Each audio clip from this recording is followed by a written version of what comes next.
mga dog lover dyan at gusto nyo mag-alaga ng mga aso, huwag nyo na sumukan kung wala kayong pampagamot. Kasi once magkasakit ang aso nyo, dadalhin nyo sa vet, sobrang mahal ng gagastusin nyo. Tulad ng aso ko, wala tayong panggastos. Nag-inquire ako sa distemper facility, sinendan ako ng quotation 32,000 mga kadogi. Patingin nyo, sino naman magpapatingin ng aso ng ganong kalaki kung wala kang pera, di ba? Ginawa ko lahat para sa aso ko. Pinabed ko yan. Gumastos din ako ng 5,000. Pero wala din. Sinabi nila, asitig sa distemper, kaya dalhin sa distemper facility para ano doon, alalayan doon.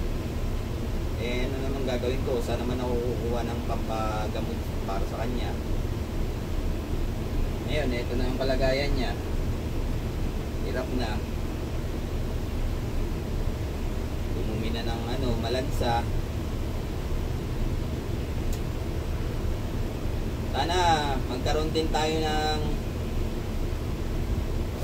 public hospital para sa mga doggy. Mura lang talaga. Wawa kasi mga aso. Mga dog lover dyan, sana naman makonsensya din kayo dyan na kayong mga may-ari ng mga facility. Sana naman babaan nyo naman yung presyo nyo. Grabe, ginto yung presyo nyo. Kawawa mga aso sa inyo. Hintayin nyo na lang mamatay yung aso.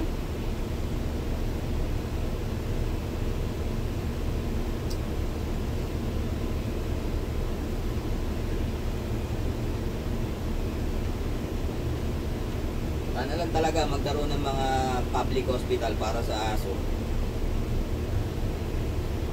Yung abot kaya ang presyo, hindi yung sobrang taas ng presyo.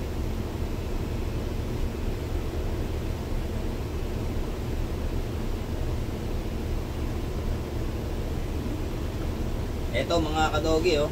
Ayan. Ayan yung mga gamot na binili ko. Napakamamahal din ng mga gamot na to, mga kadogi. Yan, lahat sobrang mahal. Mahal pa sa tao yung mga gamot na yan. Ayan. Ginawa ko lahat para gumaling yung aso ko. Pero wala. Wala talaga. Ayan, lahat yan. Lahat yan, purong mahal. Shout out sa inyo mga hospital ng aso. Mga kupal kayo.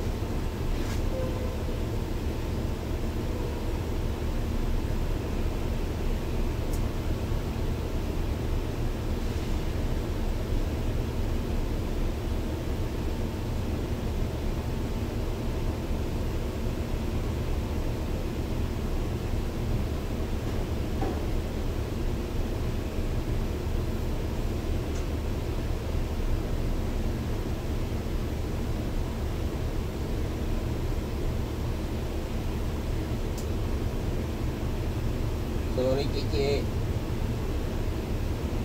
Ito na ipagamot.